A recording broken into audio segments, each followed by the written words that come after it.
Yeah, I was just gonna come talk to you. Really? Yeah, about the ship. Oh, someone broke into my shed last night and stole it. Really? Yeah. What, did you tell anyone it was there? No. Did you? No, my lips have been sealed. You're such a liar. What do you mean? I saw you and your dad driving away from my shed last night. All night long, I kept telling myself there's gotta be some sort of logical explanation. Clark Kent would never do anything like this. Pete, I swear, we didn't take the ship. And all these years, I used to think you were my best friend. Pete, wait. You don't understand. What don't I understand? Go ahead, explain it to me, Clark. That's good. Really illuminating. Wait till Chloe hears about this. I can already see the headlines. The real Clark Kent exposed.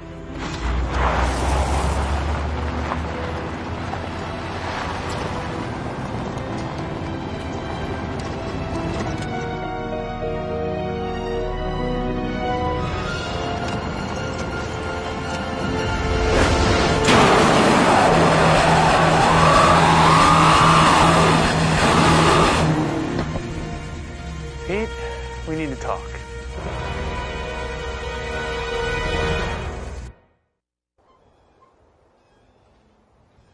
So you're some sort of... what? You're not a human? I don't know what I am. I don't know where that ship brought me from. I just know that I grew up in Smallville, and everything that I care about and everyone that I care about is here. If you care about me so much, how come you never told me sooner? Pete, believe me, there wasn't a day that went by where I didn't want to tell you, but my parents thought it was too dangerous. Not just for me, but for anyone else who knew the truth. You didn't think I could handle it? Can you?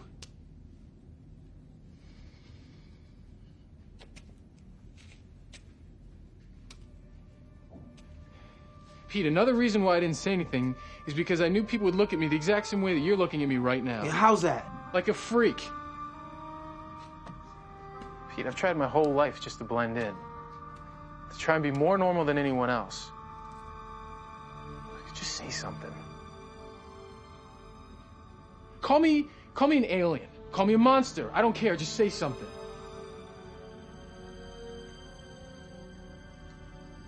It's like I don't even know you. Yes, you do know me. I'm the same kid that used to camp in your backyard. We used to ride our bikes in the woods. We used to play basketball with your brothers. Nothing has changed. Yeah, right. Pete! Back off, man! Pete, I would never hurt you. Too late.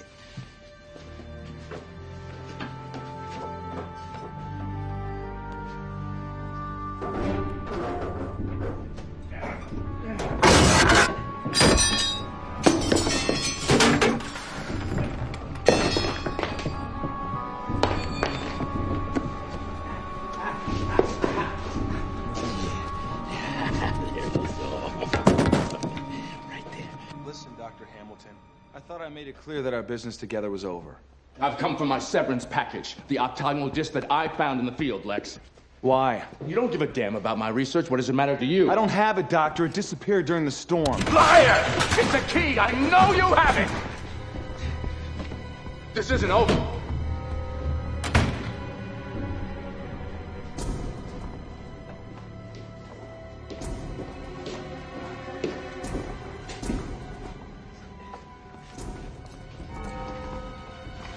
Mr. Luther? Yes. I'm Dr. Stephen Hamilton. I've been doing the confidential research on the meteor rocks for your son at Katniss Labs. All right. You've got my attention. Well, unfortunately, Lex has become short-sighted and impatient. We've severed our relationship, but you have a reputation as a man of vision. Apparently, Doctor, you haven't noticed that I'm blind. A man like you doesn't have to have eyes to see the future or to recognize a opportunity. Don't flatter me, Hamilton. Get to the point. I've discovered something that can only be described as earth-shattering. I'd like to show it to you. Come on.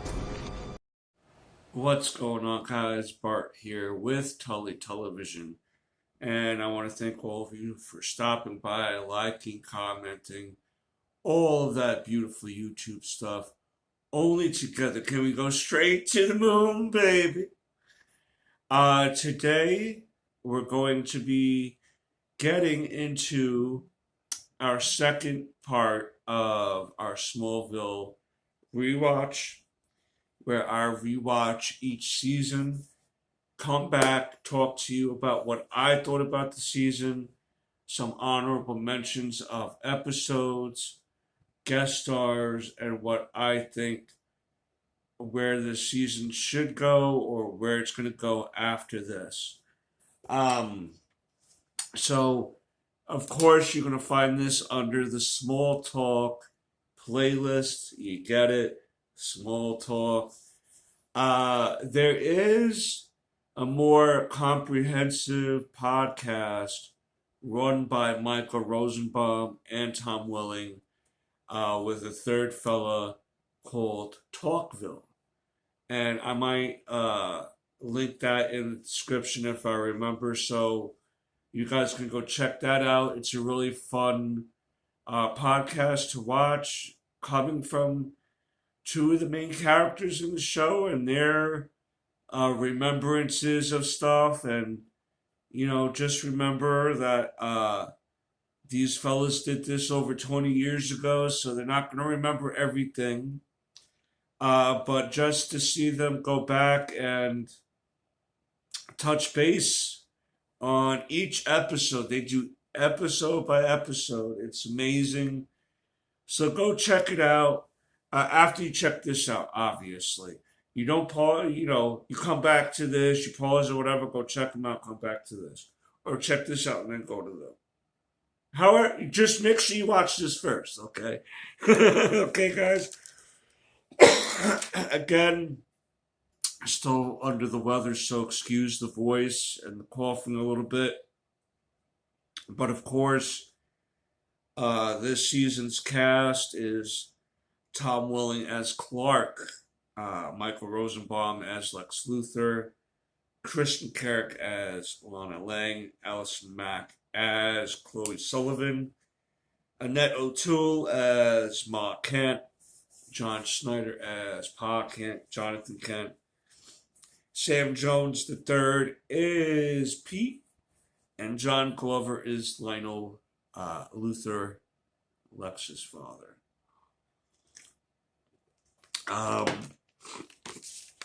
Some honorable mentions for guest stars this year is Jonathan Taylor Thomas. I'm going to get into one of those, his episode a little bit, as Zachary Ty Bryan, who was, again, from Home Improvement, so it's weird having two Home Improvement guest stars in the same year. The OG Superman that I grew up with, Christopher Reeves, but he guest stars as a scientist on this show. Terrence Stamp via voice over is Jor-El, and Joe Martin is Dr. Hamilton. He was in episode season 1 and 2, but winded up getting written out of the picture because of the kryptonite poisoning, I believe, was what the final explanation was on that. Some of my personal, I'm going to go through some of my personal favorites of this season. There was 23 episodes of this season, and now I know in a lot of shows on streaming platforms these days, we don't really get much past like 10 to 12 episodes, really, depending. Sometimes 6, sometimes 8. They don't really do these expansive multi-month seasons anymore on stream, at least not on streaming and on cable. Some of those shows are more like NCIS and stuff like that now. I'm not really sure if there's any shows out there that really want to take the time to craft a season that long. But one of my favorite seasons or significant episodes of the season is episode 4, entitled Red, which is the first appearance of Red Kryptonite in this show. Now, Red Kryptonite is a kryptonite that was introduced through Chloe had ordered class rings, and this was a big thing throughout the episode because Clark wanted a class ring, and the father thought it was a bad idea, bad purchase or whatever, but Clark still wanted to buy the ring or whatever, and the company that used the gemstone in the ring wound up using a version of kryptonite called Red Kryptonite, and that, instead of weakening Clark and possibly harming him or taking him out, altered his personality to be more of a risk taker, more of a badass, so to speak, someone who's completely out of character for Clark. He was more willing to say some of the things that had been bothering him over the years. It can't, like, at one point when him and the father, John Kent, was arguing, he was like, "You're just using me for chores that you can't do because you know I'm super strong, and there's nothing you can do about it anyway. What are you going to do about it?" And try to be a bully. And then he took off. But we ended up finding out it was the Red Kryptonite, and finally he was able to come back to his senses.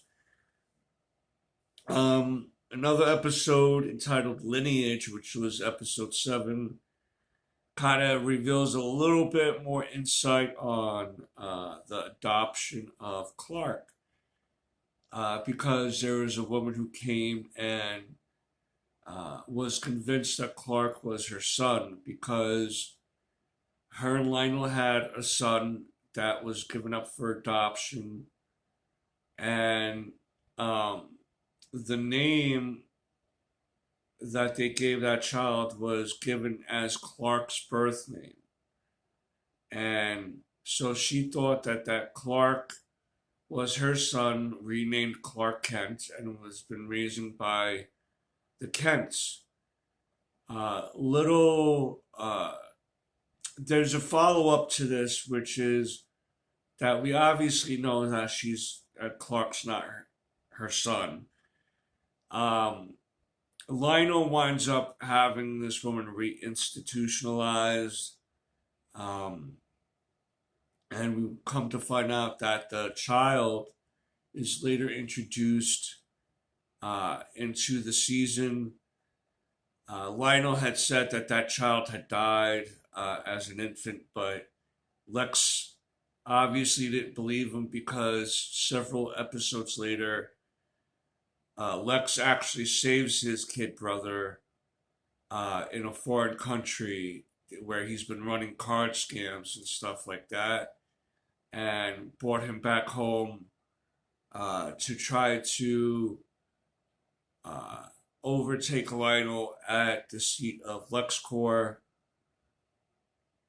Finally, the two brothers work together to show that Lionel is only for himself, and Lex sends off his kid brother in secret, so Lionel can't really bother him and insert his influence on his younger son. And so we don't really see the brother after this season, or after that particular episode. So if he shows up in later seasons, we'll go over that. Another episode that I thought I'm doing like 5 altogether. So this would be the 3rd episode that I think is worth checking out. Episode 11, called Visage, in which Whitney seems to return from the military. We see Lana being very surprised at his return because he's coming out all decked out in his Marine uniform. And for women, there's nothing like a man in a uniform. I tell you that, man. She dropped everything and was shocked to see him. And, it seemed like things were, uh, gearing back up for Clark and Lana. And now here he comes. And it's like, oh, brother, this guy sucks. I forgot about him. It was Clark's face at the time. And Whitney starts acting weird and strange, and we wind up finding out that's not really Whitney. Whitney had died overseas, and this was some sort of situation where, through Smallville writing, that this entity, so to speak, overtook Whitney's body, or like Whitney's appearance, and wanted to live as Whitney, but that wound up not happening. But it kind of put a dampen on Clark's path to Lana, you know what I mean? And Lana being unsure again of what it was that she wanted out of life. At this point, I should explain also that Lana's storyline throughout the season, or part of her, Lana went through the ringer this particular season. Nell was looking to leave because she met someone and he wanted to move to Metropolis. Lana felt like she wanted to stay in Smallville because that's, where her life has been. And I think that her aunt Nell was just ready to just be done with all of Smallville. And so she convinced Nell to let her move in with Chloe and her father. And so basically she's on her own in her friend's house. And then she finds out her boyfriend or ex-boyfriend is dead. And so there's a lot of emotions to that. She is falling for Clark throughout the season. So the guilt of that too sometimes when you think about Whitney and this and that. But like, how long do you hold on to that before you start looking for your own happiness? She discovered that her father was not her father, but her mother had fallen in love with someone, and that was the man who fathered Lana. So she met her father, her biological father. So there was a lot of things here that, in one of the episodes, even she was almost like attacked. And I'm not trying to make light of it. I'm trying to not use specific words here on YouTube. But one night she was almost attacked too. So, and she went through a lot. She went through a lot this season. And her and Clark finally did the smoocheroo in one of the episodes near the end. And we'll get into what happens at the end of this season. But so Lana went through a lot. In this season, also Martha, Clark's mother, Annette O'Toole's character, wound up becoming pregnant. Because when the beginning of the season started, where we picked up at the end of season 1, and that burst of energy that exploded from the ship happened to have cured her of her infertility. And she was able to get pregnant with John's kid, Jonathan Kent's kid. And so that was super exciting for the season. And then we'll get into that too near the end. Also, Lex Luthor had fallen in love and had gotten married and stuff, and his season doesn't end so well either.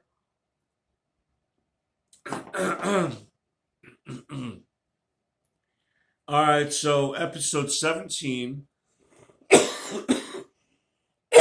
Sorry, guys. Episode 17 is Rosetta. Appearance by Christopher Reeves, baby. He plays a scientist in this particular episode, and he helps Clark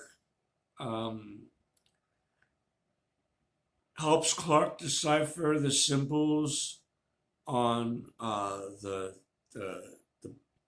ship, and also the symbols in the caves, which I'll explain in a moment what the caves mean. And basically, it confirmed to Christopher Reeve's character that aliens exist, and that he was willing to help Clark learn a little bit more about his Kryptonian heritage with the information he was able to accumulate over the years. Now, when I mentioned the caves, in one of the in the episode entitled Skinwalkers, Clark discovered that there was a cave, set of caves, and in these caves were drawings that were left by ancient, like an old Indian civilization. Basically, the Kryptonians had stopped by on Earth many years ago, foretelling of a future god amongst men that would lead them, and he would be all powerful, and that person is Clark. What Jor-El wants Clark to do is to overtake the world. In this universe, Jor-El is not a benevolent, like he sent his son to be the last Kryptonian in this world, in this universe. He wants, and then to continue on like the Kryptonian ways, to restart his race in a way. He wants him to take over the world and stuff, and that's why he was sent there. And it just really leads into a big thing at the end of the season, which now we're going to get into the season finale, episodes 22 and 23.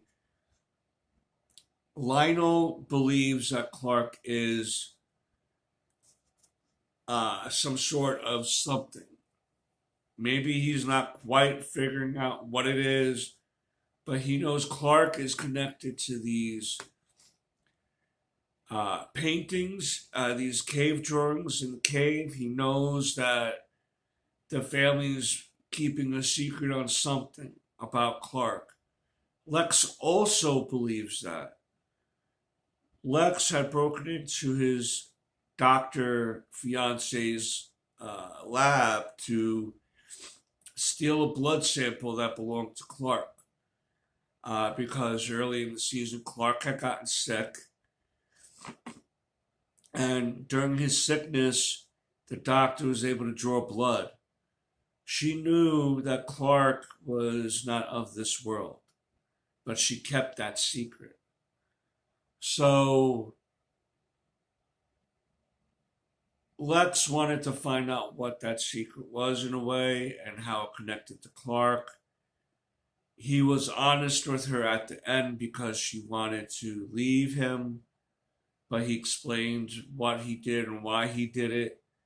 And at the end, when they do get married and take off on his jet, he wakes up. He was drugged, and in the middle of him waking up from being drugged, the plane is currently crashing into the sea or ocean. And that's where we leave. Lex. During the end, Lionel had made a key made out of kryptonite, which Clark had used to put into the ship. that ship got destroyed because of that. And in that wave of energy that came from that explosion, as Jonathan and Martha Kent were coming back from Lex's wedding, that burst of energy totaled the car, landing Martha in the hospital and losing the baby. And Jonathan is mad. Like, this is the maddest I've ever seen him be at Clark. And you can tell that even though he's not wanting to say it, he kind of wants to say, you killed your sibling because of your irresponsibility. But I mean, he really reams Clark over this. Clark decides to find a red kryptonite ring that was lingering around at the school newspaper, and Pete's trying to convince him not to do anything crazy. As Clark is packing up to leave, Lana comes and begs him not to leave as well, telling him that she loves him. And he says he has to go. He puts the ring on and he takes off. And then you hear Jor-El in the background saying, "You will not defy me, Kal-El." And then we see in the final scene Clark driving away on his motorcycle towards Metropolis. And that's it. We're going to find out the ramifications and fallout of season 2 as we begin season 3. I thought that this season, in an overall sense, was an 8.5 out of 10. There's a lot of different different lore they added, which I don't mind at all. It really adds a unique twist on the Superman story, especially at that time. We see Lex still trying to give Clark chances to be honest with him, but Clark keeps lying to him, and I think that if Clark hadn't lied to him so much, I think Lex, of anybody, would have been understanding of why, and who he is, but Clark just couldn't trust him enough. And that eventually leads into partially their downfall as friends.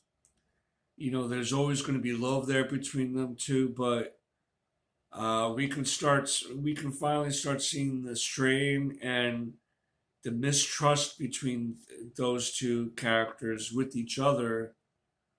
And it's a really interesting dynamic, and I think that they really did a great job in this season, really weaving into a lot of things. Chloe finally comes to terms of Clark and Lana, and in her anger decides to team up with Lionel to investigate Clark. So we'll see how that plays out into season 3 as well. And yeah, man, if you have yet to watch this show, or if you're wanting to do a rewatch on it, I suggest doing it. To me, this show still stands up as entertaining, as intriguing, exciting.